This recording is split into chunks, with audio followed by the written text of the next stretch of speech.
Good day, and thank you for standing by. Welcome to Vital Farms' fourth quarter and full year 2025 earnings conference call and webcast. At this time, all participants are in a listen-only mode. After the speaker's presentation, there will be a question-and-answer session. Please be advised that today's conference call is being recorded. I would now like to hand it over to your host, Brian Shipman, Vice President of Investor Relations. Please go ahead. Good morning, and welcome to Vital Farms' fourth quarter and full year 2025 earnings conference call and webcast. Joining me today are Russell Diez-Canseco, Vital Farms' Executive Chairperson, President, and Chief Executive Officer, and Thilo Wrede, the company's Chief Financial Officer. By now, everyone should have access to the company's fourth quarter and full year 2025 earnings press release issued this morning. During today's call, management may make forward-looking statements within the meaning of the federal securities laws. These statements are based on management's current expectations and beliefs and do involve risks and uncertainties that could cause actual results to differ materially from those described in these forward-looking statements. Please refer to today's press release, the company's annual report on Form 10-K for the fiscal year ended December 28, 2025 that was filed with the SEC today, as well as the company's other SEC filings for a detailed discussion of the risks that could cause actual results to differ materially from those expressed or implied in any forward-looking statements made today. Please refer to today's press release and presentation, each available on the Investor Relations section of our website, for a reconciliation of non-GAAP measures referenced in today's call, including Adjusted EBITDA and Adjusted EBITDA margin, to their most directly comparable GAAP measures.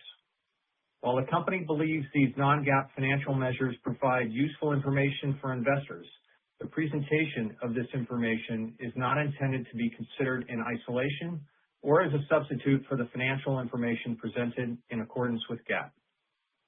After our prepared remarks, we'll open the line for questions. As a reminder, please limit yourself to one question plus one follow-up so that we can hear from as many participants as possible. Now, I'll turn the call over to Russell.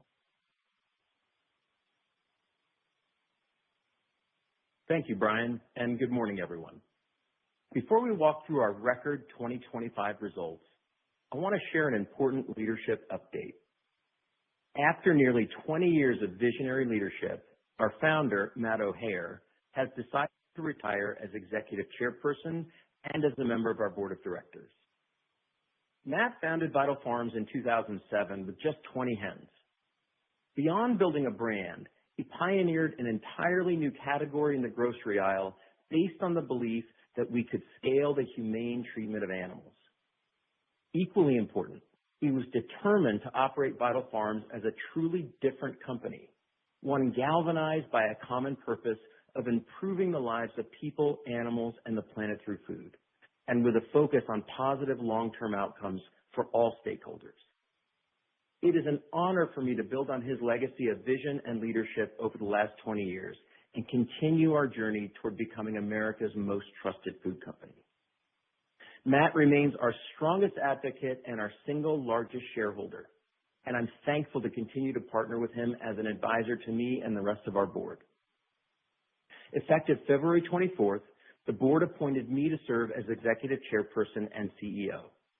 This unified leadership structure is the most effective way to maintain our strong momentum, drive our 2026 strategic initiatives, and continue progressing toward the targets we set at the Investor Day in December.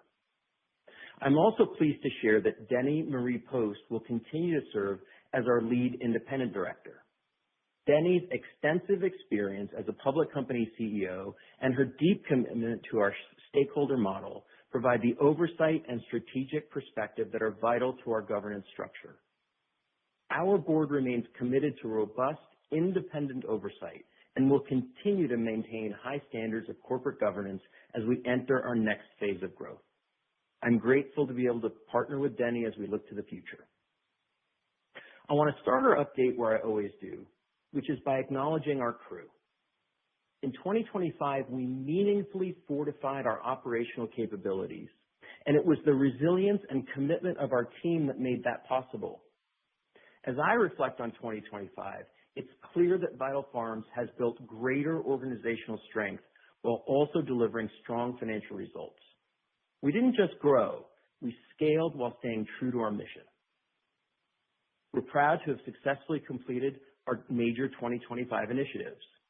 We added a third production line at ECS, implemented a robust new ERP system, and transitioned to a new dedicated cold storage facility less than 1 mile from ECS.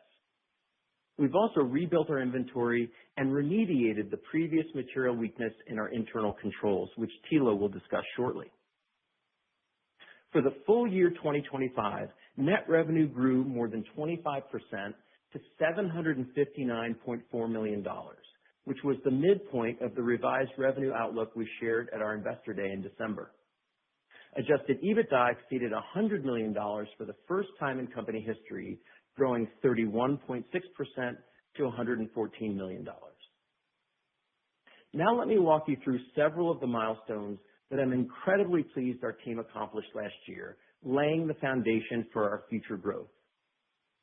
First, on the operations side, we successfully rebuilt our egg inventory throughout the year and brought our third ECS production line online in October.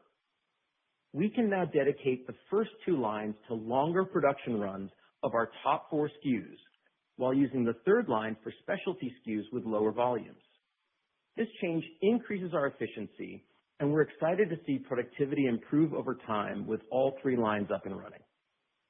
We're also building both lines at our Seymour facility concurrently to stay ahead of demand. We believe by building concurrently, we will accomplish better construction economies as we build toward our $2 billion revenue target. This reflects our confidence in future demand and our commitment to staying ahead of growth opportunities rather than chasing them. Second, on the commercial side, this was a record revenue year. As I mentioned, delivering $759.4 million in revenue and $114 million in adjusted EBITDA is a significant accomplishment for us. Furthermore, our growth consistently outpaced the broader market. In 2025, we gained 25 basis points of volume share within all outlets of MULO Plus, according to Circana, making us the top share gainer in premium shell egg brands. According to the same data source, year-to-date through February 15th, we gained 35 basis points of volume share, again positioning us as one of the top share gainers in premium shell egg brands. These share gains provide further evidence that we have created a strong and growing business built on improving the lives of people, animals, and the planet, while at the same time delivering world-class financial results. Third, our farm network expanded to more than 600 small farms committed to our pasture-raised standards, where hens roam freely on open pastures with year-round outdoor access. Adding approximately 175 farms in a single year is a testament to the trust we built in the agricultural community around our unwavering commitment to humane animal care. Farmers want to be a part of what we're building because we offer a path to a sustainable livelihood while being stewards of the land and champions of animal welfare. Fourth, we successfully completed our ERP implementation with 0 unplanned shipment interruptions, returning to and then exceeding pre-implementation production levels within a month. And finally, our recent marketing campaigns have driven brand awareness to 34%, an increase of 8 percentage points in 2025, widening the gap between us and our closest competitors. We are now working closely with our retail partners to convert that brand interest into actual purchases through an expanded shelf footprint and optimized promotional cadence. As we move into 2026, we are seeing a dynamic consumer environment, and our focus is on driving high-quality household penetration, resulting in profitable velocity so that our brand maintains its premium position in the market as we march toward our 2030 targets. While we've successfully transitioned from a state of supply allocation to unconstrained capacity, we're managing this pivot with discipline. We're not interested in buying market share through aggressive discounting just because the commodity market is in a glut. Our current volume pace reflects a deliberate focus on high-quality shelf placements, ensuring that as we fill our expanded capacity, we're doing so with stakeholders that support our long-term goals and uphold our premium brand promise. At our Investor Day in December, we shared our updated long-term target of $2 billion in net revenue by 2030, with adjusted EBITDA margin between 15 and 17%. These goals are grounded in the operational capabilities we're building and the market opportunity we see ahead of us. Our brand still represents only a fraction of the total shell egg market, giving us substantial runway for growth. We serve nearly 16 million households through approximately 24,000 retail locations, but there's so much more opportunity ahead. The capacity investments we're making, the operational excellence we're demonstrating, and the brand strength we're building create a powerful combination for sustainable growth. The progress we made in 2025 represents meaningful steps toward that goal, and I'm genuinely excited about what lies ahead. With that, I'll turn it over to Thilo to walk through the financials. Thanks, Russell, and hello, everyone. I would also like to share my personal gratitude to Matt. His vision was the catalyst for everything we've built, and I've enjoyed his partnership and constant push to improve in my almost 3 years at Vital Farms. And Russell, congratulations to you on your new expanded leadership role. I'll now turn to a review of our fourth quarter and full year 2025 performance, and then I will walk through our outlook and cadence for 2026. Net revenue for the full year 2025 was $759.4 million, up 25.3% year over year, and $213.6 million in the fourth quarter. This growth was driven by a balanced contribution from volume and price mix. Benefits from our May price increase and ongoing shift to the organic portfolio were partially offset by increased promotional activity to drive consumer trial. Gross profit rose to $285.7 million, or 37.6% of net revenue. The modest margin contraction from 37.9% last year was primarily due to higher labor and overhead costs as we scaled our operations. SG&A expenses were $159.4 million, or 21% of net revenue. We demonstrated significant operating leverage here, reducing SG&A as a percentage of sales by over 110 basis points, but still increasing marketing investment by $10.4 million. This discipline, alongside improved shipping efficiencies, which helped offset higher line haul rates, helped to deliver our record profit. Adjusted EBITDA surpassed $100 million for the first time in our history, reaching $114 million for the full year and $29.2 million for the fourth quarter. Net income was $66.3 million, or $1.44 per diluted share. And finally, CapEx for the year was $82 million, which aligns with the outlook we shared at our December Investor Day. We ended 2025 with a strong balance sheet. Our cash equivalents and marketable securities on December 28, 2025, stood at $113.4 million, a decrease of $46.9 million from the end of 2024, reflecting the investments we are making to expand our production capacity. We have no debt outstanding. Finally, before discussing our outlook, I want to highlight that we have successfully remediated our previously disclosed material weakness in our internal controls. We're glad to have this important work behind us as we move into the next fiscal year. And just to remind everybody, the material weakness had not resulted in any restatement of our financials. Now, looking ahead to fiscal year 2026, we're introducing a new net revenue guidance range of $900 to $920 million, representing more than 20% growth, mainly volume-driven, at the midpoint of the range. The revenue growth has us on track towards our 2030 targets. While this is a more measured start than our December outlook, we are building a rock-solid foundation in 2026, a stable retail inventory, rather than chasing short-term targets that could compromise the quality of our 21% long-term CAGR. It also is acknowledgement of the current macro environment and recent volatile scanner results we've observed so far in January and February.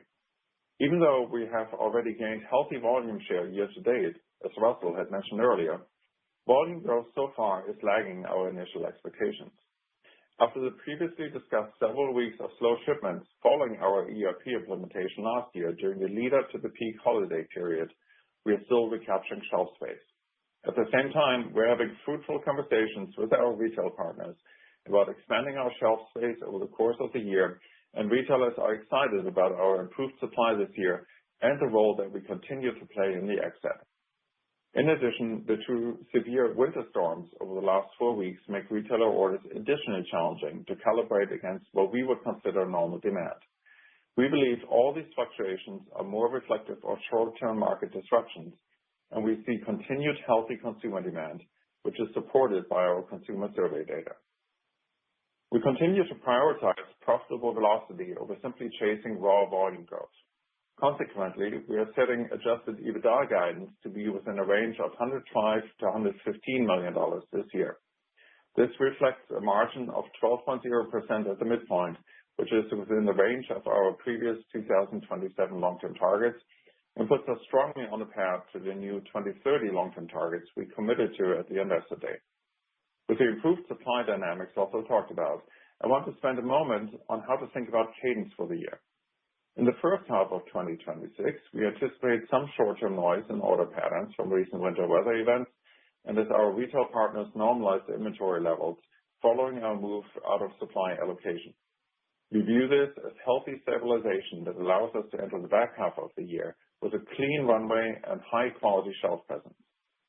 With that, the first quarter of 2026 will likely reflect a more measured growth rate than previously assumed as the retail inventory channel normalizes. From there, we expect growth to reflect the lapping of last year's quarterly performance. As we operate in a more stable supply environment, we anticipate normal promotional spending this year with a heavier concentration in the middle quarters. We are intentionally utilizing the tailwinds from our May 2025 price increase to fund a return to a trial and conversion program. This is not defensive price matching. It is an offensive investment in household acquisition and reinvestment of price into penetration.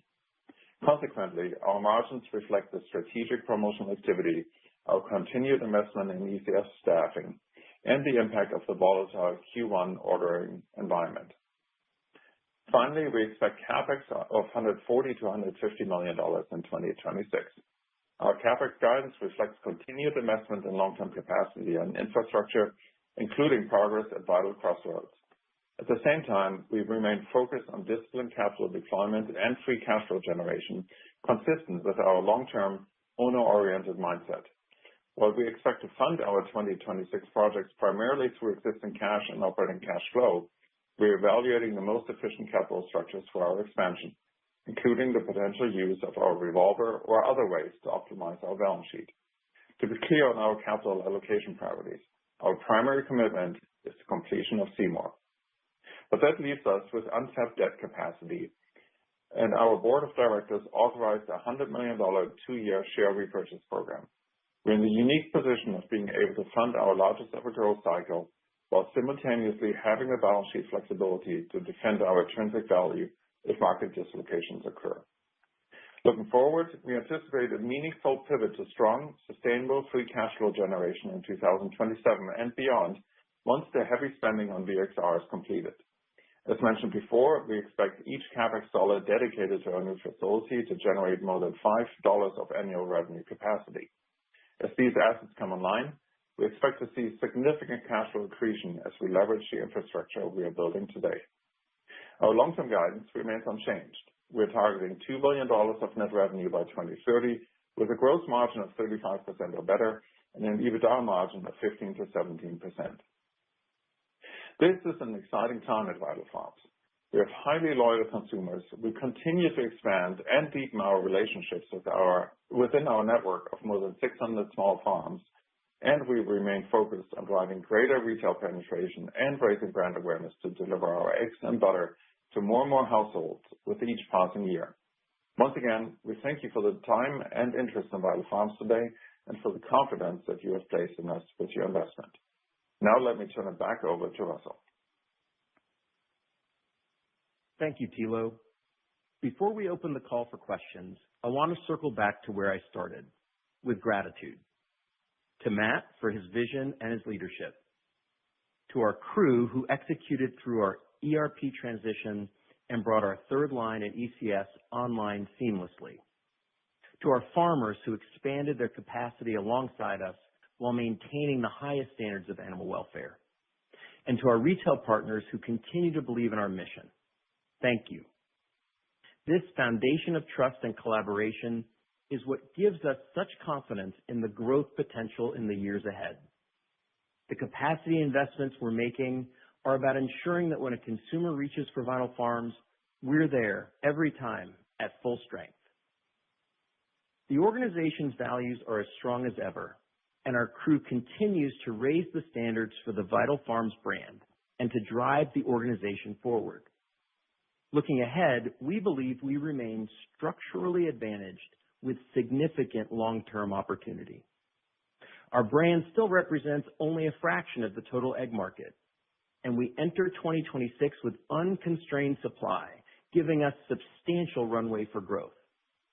Consumer awareness of animal welfare and food sourcing continues to increase, and Vital Farms has established itself as the trusted leader in this space. Once again, we thank you for your time and your interest in Vital Farms, and with that, we're happy to take your questions. At this time, I'd like to remind everyone, in order to ask a question, press star, then the number 1 on your telephone keypad. Please limit your comments to one question and one follow-up. Your first question comes from the line of Scott Marks with Jefferies. Your line is open.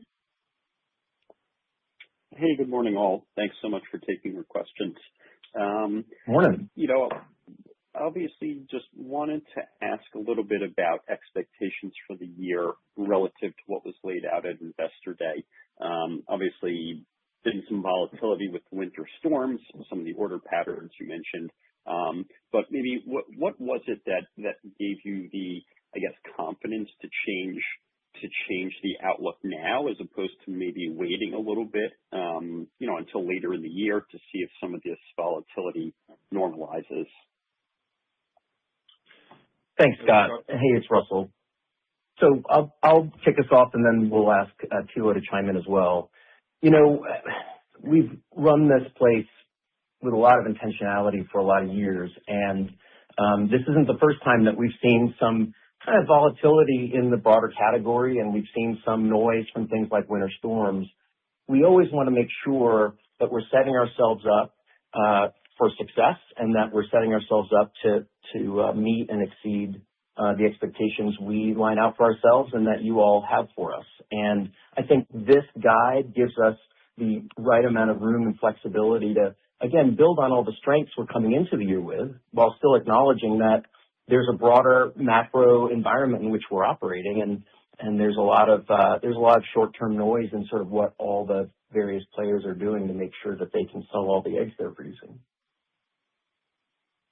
Yeah, Scott, I would just add to that, we called it out in the prepared remarks. It is a bit of a volatile environment right now. We are clearly gaining share in the category, so we are outperforming the category. But it is a bit of a noisy environment right now, and I think we've built a track record of beating our initial expectations that we set at the beginning of the year, every year since IPO. We figured rather than going into the year and clawing our way to the initial outlook that we gave, we just set expectations very clearly at the beginning, and then we keep our pattern of beating expectations that we set at the beginning of the year. Appreciate the color on that. Next one for me, just relating to the ERP. I think as we think back to, maybe ahead of ERP implementation, you had spoken about shifting some inventory in, ahead of the cutover. And then I think Thilo made a comment in the prepared remarks today about regaining some shelf space that may have been lost during that period. So wondering if you can just kind of help us spur away, what was the actual impact from ERP, whether it was, shelf space or changes in order patterns or anything that could just help us get clarity around what the actual impact was and how we should think about, magnitude of recovery from that. Yeah. So, we've talked quite a bit about that short-term dislocation. And as we've come back into a very, I think, advantageous supply situation with rebuilt inventories, the conversations with retailers have been frankly terrific.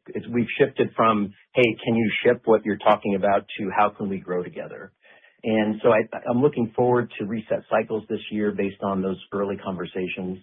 And we're really talking about making those long-term plans to grow together. We are clearly a category leader. We're seen as playing that role for our retail partners. And I think we're well on our way to kind of recovering and putting that process past us. Thanks very much. I'll pass it on. Thanks, Scott. And your next question comes from the line of Brian Holland with D.A. Davidson. Your line is open.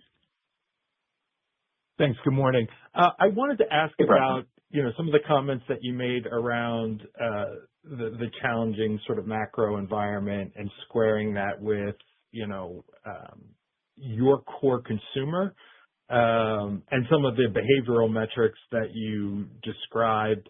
Just squaring how or why you would be incrementally concerned over the next several months or year about the impact of the macro on your core consumer, just given everything that you've said, and I think historically sort of, been less concerned about competitive dynamics in the category, widening price gaps, et cetera. So how do we kind of square those two things? Sure. So first of all, we're not seeing evidence of a big change in sort of the confidence or sort of economic reality of our core consumers. That's not a primary source of concern or a change in how we view that. That said, I think we've all seen and continue to see a category that's going through some disruption, as we've got plenty of players out there with maybe more eggs than they planned to produce or collectively plan to produce. And we're seeing some, more intense action on the shelf as other players, I think, look to move their inventory. While that doesn't mean that we're losing consumers or volume to them, it's certainly competing for attention with retailers and with consumers for ad space and for mind share. And so in that situation, it doesn't prompt us to change our value equation. It doesn't prompt us to rethink our value proposition to consumers, but it might mean that we have to be a little more patient as we continue to add consumers over the course of the year and convert all that great awareness to trial, because we don't want to, frankly, waste a bunch of our time and money trying to compete in the short run for the attention of consumers who are looking for a hot price in an ad.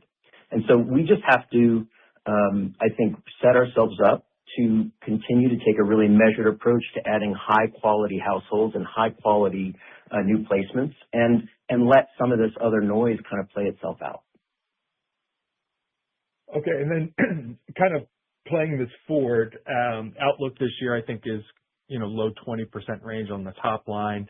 That's an algorithm that you would have to hold from here through 2030, I think, to hit that $2 billion of revenue, if I'm not mistaken. The thought coming into this year was, you'd be lapping capacity constraints in 1Q and a little less so in 2Q. 4Q, you would then have the ERP disruption.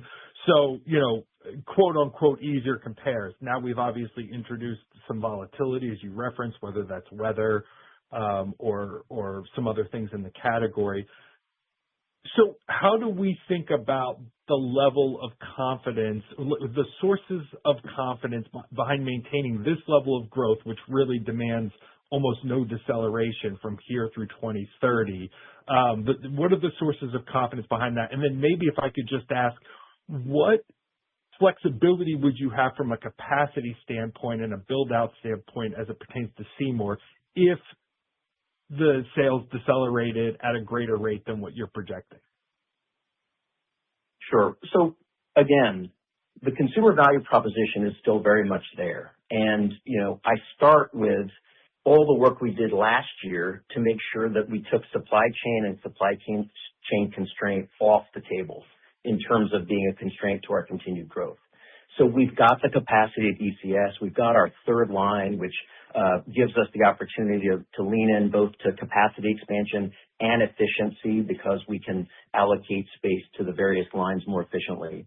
We're gaining volume share, and that's the thing I would point to as a continued proof point that what we're doing is working. And so as we head into 2026, the setup is we've got a massive gain in awareness, which is the leading indicator for us of trial and ultimately to loyalty. That's there in spades. And we're very judiciously, as always, using our marketing and commercial resources to convert that awareness into trial. So the capacity's there, the brand awareness is there, the consumer sentiment is there, and it's a question of I think operating and executing at a very high level. And the thing is, we're built for this environment.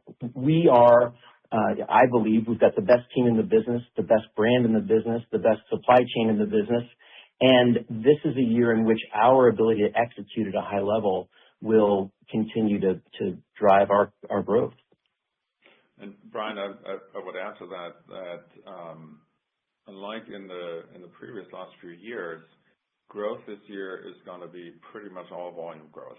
Our volume growth is actually at this guidance is actually accelerating year over year. And I think that's an important piece to keep in mind. It's a bit more expensive growth because obviously volume comes with costs associated with it, but it's high quality growth, right? Great, thanks. I'll leave it there. And your next question comes from the line of Matt Smith with Stifel. Your line is open. Hi, good morning. Thanks for taking the question. A couple of questions on the EBITDA guidance range. So the midpoint suggests a couple hundred basis points of margin contraction. Within that, can you talk about gross margin versus middle of the P&L investments? I believe the expectation for revenue growth, Thilo, you just mentioned, is mostly volume-led. So would you expect price mix to be positive for the year with carry and pricing funding the promotion normalization, or is that part of the margin bridge as well? Yeah, price mix, I think we said in the prepared remarks that we are reinvesting the price increase from last year back into promotions. I want to be very clear with that. The promotional comparison, if you look at it year over year, even compared to the last few years, we're actually planning for a different environment this time around than the last few years, because in the last years when you had avian flu, where we had our own supply constraints, there were times in every year last year, in the last few years, there were times every year where promoting didn't make a whole lot of sense for us because we didn't have the supply to support it. This year it's a different story. So this is not a step up in promotions to drive volume. It's really a return to where we should have been promoting for quite a while and weren't able to. And as Russell said before, this is to convert the awareness that we have generated into trial and ultimately into household penetration, and to keep demonstrating to our retail partners that we're a good partner for them. We want to move the category forward. So obviously this has an impact on gross margin. We still expect operating expense leverage, and we expect positive price mix benefits, but certainly not to the same degree as in previous years. We keep benefiting from a shift towards organic, but it's not going to be the same price mix benefit that we had in prior years. Thank you. And just as a follow-up for clarity around first quarter expectations, there was some shipment noise both in the fourth quarter, and then you mentioned a couple of factors in the first quarter. From within the first quarter, do you have a view on if you expect your shipments to be in line with consumption? Just some clarity there would be helpful. Thank you, and I'll pass it on. Yeah, I mean, in general, our shipments are roughly in line with consumption. There's always timing differences. There are differences in how scanner data extrapolates, contribution from different channels. We've always talked about that we have some unmeasured channels, food service and the wholesale channel in particular. So there's always going to be a bit of a difference between our reported shipments and what you see in consumption, but directionally, they usually align.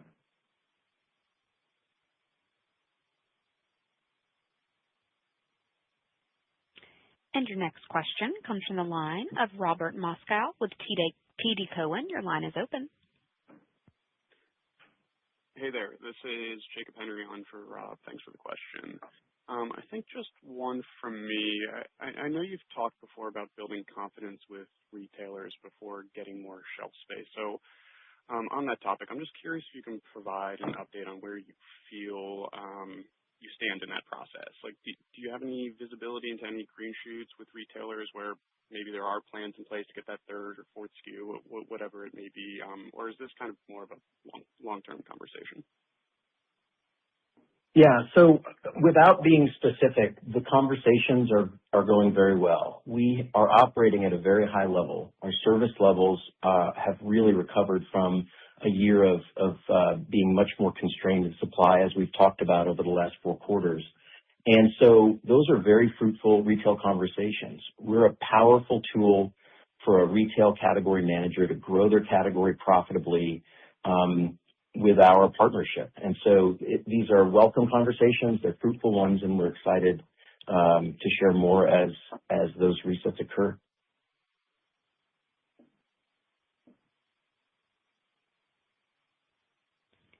And your next question comes from the line of Megan Clapp with Morgan Stanley. Your line is open. Hi, good morning. Thanks.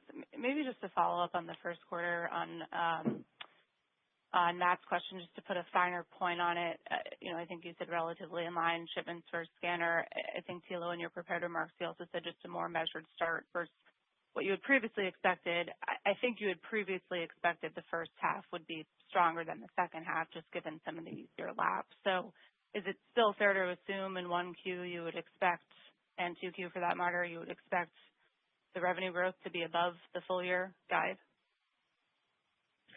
I think at this point, 1Q, we're a bit more cautious on it than we were before. I think when we look at 2Q and 3Q, there's no change in how we think about them compared to how we thought about them, let's say, 2 months ago. And then Q4, expectations for Q4 compared to what we had at the Investor Day back in December haven't changed. And so Q4, I think we have, if you want, relatively easy lapping because Q4 post the ERP implementation with a few weeks of slow shipping.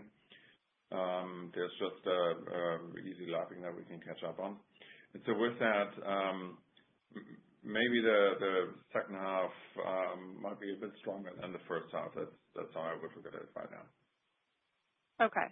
And then I guess just to follow up there, just trying to square, why the first quarter is changing and the rest of the year is not, if shipments will be in line with scanner, because that would imply that demand is running a bit weaker than you had expected. So as we get into the remainder of the year, are you embedding some sort of recovery in the shelf space? Are you assuming kind of that demand doesn't change in the rest of the year? The promotional environment from others that you're seeing gets better? Just trying to kind of understand what changes as we get out of 1Q, understanding there has been a lot of volatility.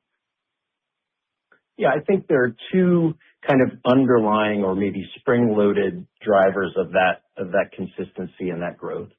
One is the continued benefit of the consistency with which we're showing up on shelf, regaining that space, some of which is a conversation with the retailer and some of which is simply operational at the store level when you've now got the product back in your back door and you need to cut it back in or make sure you're giving it the space that was allocated to it. And then having consumers see us back on the shelf. That's an important part of the process.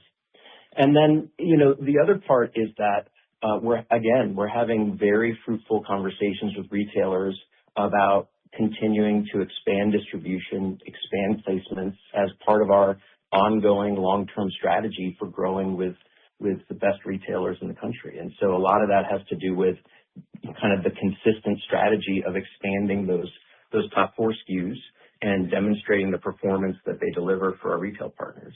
We've got the product, and that makes for a great conversation. And that will unfold over the course of the year. Okay, thank you.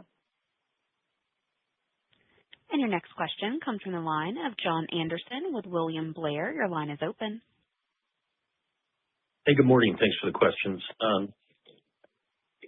You mentioned in the prepared comments, brand awareness levels are up, I think 800 basis points year over year, which is a significant leap.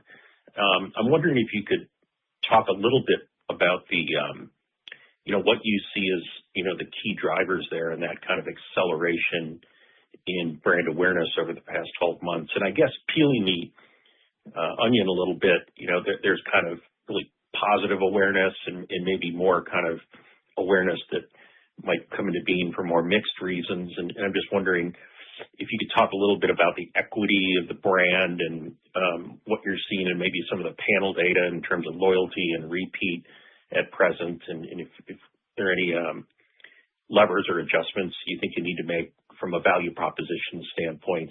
And then if I could just follow up with a second one, you've announced a $100 million share repurchase. I'm not sure if you've had an share repurchase authorization historically, but maybe you could talk about, the reason for that now and how you might think about utilizing that, going forward, the criteria. Thank you. Thanks, John. I'll take the part about kind of brand equity and household awareness. I'll let Thilo talk about share repurchase. A key message here and a key reason why I think we saw such substantial increase in household awareness is that we're pretty consistent in our approach to how we go to market. At a time when, we were constrained on supply last year, we didn't go dark with our marketing because we think about marketing as a way to drive brand awareness over the long term, 12, 18, 24 months out, converting that to demand. And this business is designed and built around the consistency of expanding households, expanding trial, and expanding production, and expanding farm count, all very much in line.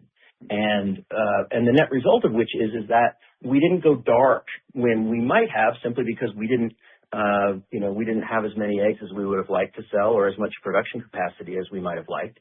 That also means that we're not, hitting the gas or wasting money on unproductive marketing efforts in a year when we've got more upside. We're very consistent in our marketing approach, and so it's really a playbook and an approach that we've honed over a lot of years to convert that awareness into trial and repeat, and that's what we're setting about to do this year.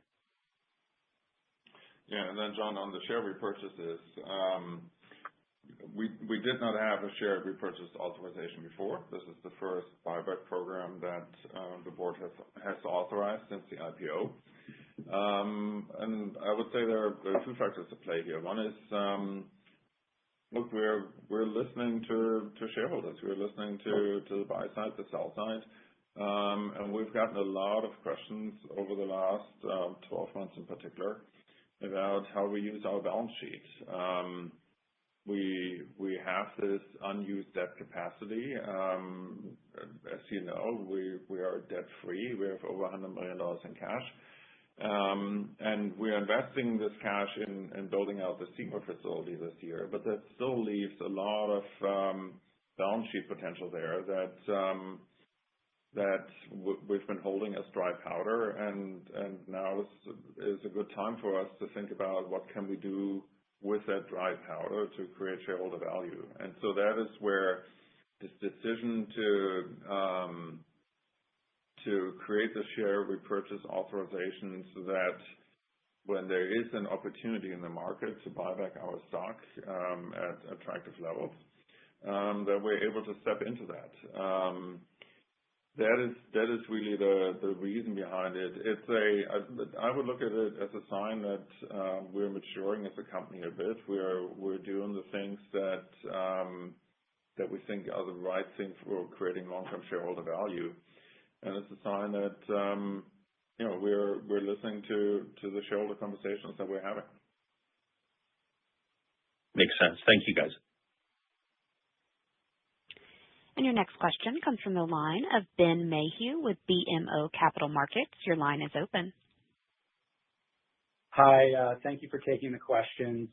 So my first is related to the aggressive recovery in industry egg supplies. So that seems to have coincided with, more volatile order patterns. So I'm just wondering, in the past you have stated that you look forward to supplies recovering because that will give Vital the opportunity to outperform. So I was just hoping if you could revisit this view and maybe reaffirm your conviction that this will play out if we were to assume the industry supplies will continue to recover. Yeah, our conviction is as strong as ever, and the number one thing I'd point to is our continued gain in volume share. That's a great indicator of the health of our brand, the health of our supply chain, and the health of our consumer trust and consumer relationship. So we are absolutely built for a time and a place where the brand is what's going to matter, where being differentiated is what's going to matter, and where a strong, trusted relationship with a retailer is what's going to matter. This is a year in which it's not simply enough to have eggs in a market that will take any egg available. And that's where I think our strengths will really come to bear. Great, thank you. And then my final question is a bit of a segue. Can you just talk about Amazon's move to add roughly 100 additional Whole Foods units and what the incremental opportunity might be for Vital? Thanks. I think, first of all, it's certainly exciting for us. Amazon and Whole Foods continue to be our largest retail partner. And I don't think it's a coincidence that some of our largest customers are also the ones that are seeing the most success and the most opportunity to expand their footprints. And we really look forward to continuing that partnership and to grow with them. So there's an exciting opportunity to continue to grow with partners like Amazon and Whole Foods. And so that is all welcome, almost spring-loaded upside for sure.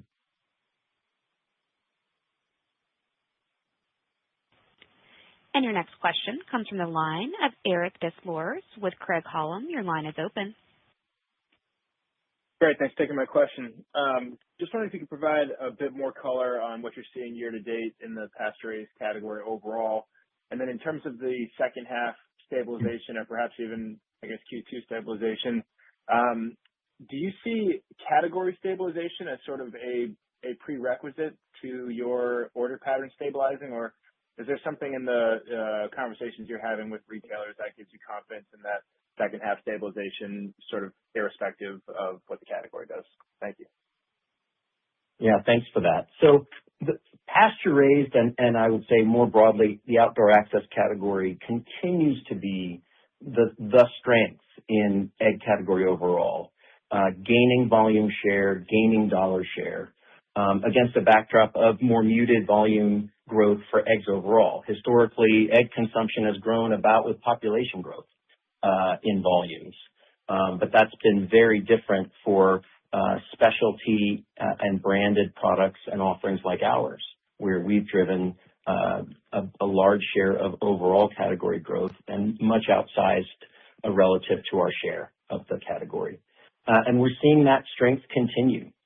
It's pretty exciting because the ability of private label brands to trade up their purchasers of more commodity type eggs into outdoor access private label is also quite strong. And so what we're seeing that is evidence of a much broader conversation and a much broader set of households in this country that are becoming conscious of their food choices and are willing to vote with their dollars for something better.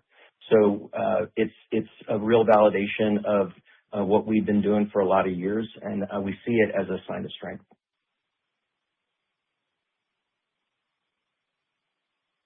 And your next question comes from the line of Ben Cleve with StoneX. Your line is open.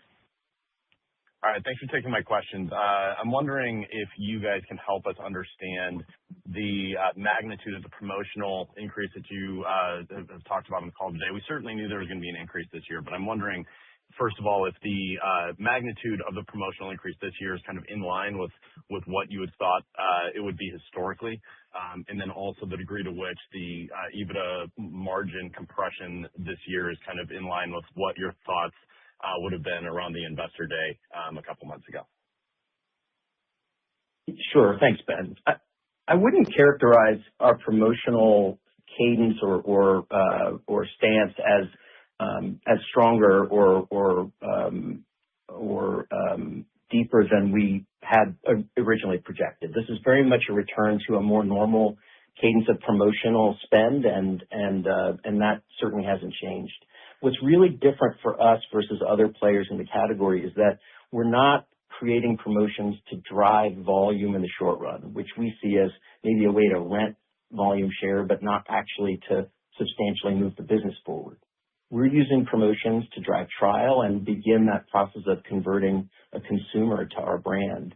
And that continues to be the way we think about it. Our focus is on building this thing for the long haul and hitting that $2 billion goal that we set out for 2030, which we believe is still very much in our future. And so that hasn't changed. It's very consistent with what we had planned when we spoke to you at Investor Day. I'll let Thilo talk a little bit about the evolution of EBITDA over time.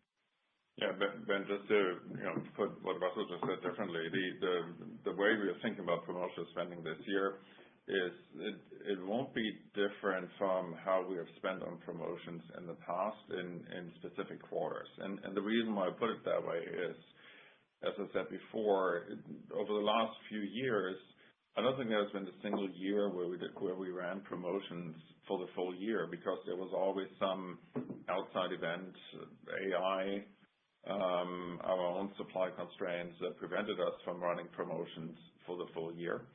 This is going to be a year where currently we're planning to run promotions for the full year. And so the level of promotions for the full year will mirror what we've done in individual quarters in the past. But unlike in prior years where we've only hit it for specific quarters, we'll hit it for the full year. That will have an impact on gross margin and on EBITDA margin, and you see that in the guidance. But that impact is not different from how we thought about it at the Investor Day. Okay, very good. Thanks for taking my question. I'll get back in queue. And your next question comes from the line of John Baumgartner with Mizuho Securities. Your line is open. Good morning. Thanks for the question. I'd like to ask about the composition of Vital buyers. I think at Investor Day, the buy rate for low incomes was up something like 50% over the past 3 years, and that speaks to the breadth of appeal. But I'm curious the extent that might now be a drag in 26, given financial stress in that cohort. As you've modeled this year, are there any specific pressure points you're building in, either from low incomes or others? Maybe not so much from trade down, but more just limiting the rate of building additional households this year. Yeah, I think that the process of adding additional households doesn't change. The kinds of households that we do attract may change with the benefit of hindsight, and we'll see how that plays out. But we're seeing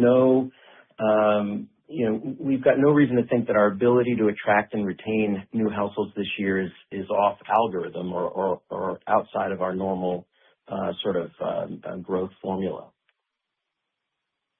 Okay. And then I apologize if I missed it, but if we think about, aside from the promotion this year, how do we think about other marketing reinvestment, whether above the line, in the middle of the P&L? Any thoughts on marketing, either magnitude or shifts in delivery versus history? I think in terms of magnitude, as we've consistently discussed, We have a very measured approach to marketing. We continue to explore opportunities to find profitable ways to invest as we expand into the 5 to 6% range on marketing. I don't know that changes a lot this year. And I think that we've always used some portion of that budget on sort of baseline or more tried and true vehicles. And then we've always got some where we're experimenting and trying new things. Historically, we focused almost entirely on top of the funnel and adding households, growing that awareness. We now have the benefit of a lot of awareness built. And so we'll have the opportunity to try some things perhaps we haven't focused on as much in the past around driving repeat and loyalty. And we'll look forward to seeing how those play out as the year goes on. Great. Thanks, Russ. That we're plan is still to keep increasing our marketing spend in total dollars. We continue to build the brand. To Russell's point, we've built a lot of brand awareness. There's a lot more that we want to do there. But this year is also a year where we want to convert a lot of that brand awareness into trial, right? So if marketing can play a role there, I think that's a push that we need to go after as well. Perfect. Thank you. And your next question comes from the line of Gerald Pascarelli with Needham & Company. Your line is open. Great. Thanks very much for taking the question. I just have one, and I wanted to go back to one of Brian's previous questions just on the confidence of the long-term targets, but specifically related to EBITDA. So at a 12% expected margin this year, you're 400 basis points below the mid point of your 2030 targets. I understand that pricing is muted right now, right? Like given some of the compression we're seeing with private label. But if the market remains volatile and gets increasingly competitive, and then you essentially need to invest more behind your brand, I'm curious if you could just lay out the levers you have to drive operating leverage to achieve those targets. So if you could bridge that for us, and I guess specifically, does your target embed a certain range of rate increases in a more normalized environment? Any color there would be great. Thank you. So, Gerald, let me start with the 12% implied margin. When we gave long-term targets back in 2023 at our Investor Day back then, we had said that by 2027 we want to get to a 12 to 14% EBITDA margin range. We were above that last year. We'll be in that range this year. So yes, it's a decline year-over-year margin, but I would say we're still very much on track to where we thought we were a few years ago. And we continue to be on track to the target that we set 2 months ago for 2030. I think as we continue to grow, we continue to get benefits of scale, especially in operating expenses.